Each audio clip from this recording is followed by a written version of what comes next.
কিভাবে তোমার মনে হইলো যে মালয়েশিয়ায় যাওয়া দরকার, প্রথম কথা।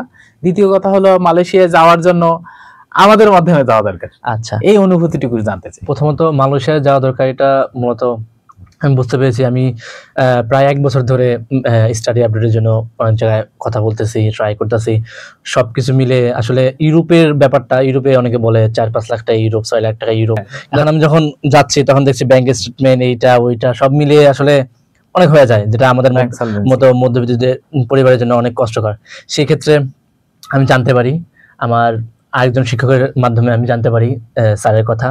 উনি অনেক লোক পাঠিয়েছে এবং সার্ভিস খুব ভালো এবং ওরা খুব ট্রান্সপারেন্ট, যা বলে একদম সরাসরি। আমি অনেক ওনাদের বাদে আমি অনেক জায়গায় কথা বলেছি, যেহেতু আমি যাবো সব জায়গায় যাচাই বাছাই, আমি অনেক জায়গায় কথা বলেছি, কিন্তু ওনাদেরটা খুব ট্রান্সপারেন্ট। ওনারা খুব ইজিলি সবকিছু বুঝাই দেয় এবং ওনারা যা বলে একদম কোনো লুকানো নাই, কোনো হিডেন কোনো চার্জ বা হিডেন কোনো কিছু নাই, যেটা পরবর্তীতে আমি ফেস করেছি। ওনারা যা বলছে, আমি অফার লেটার পাওয়ার পরে, আমরা অফার লেটার 1-1.5 দিন লাগছে, মেবি 1.5 দিনের ভিতরে আমার অফার লেটার আসছে।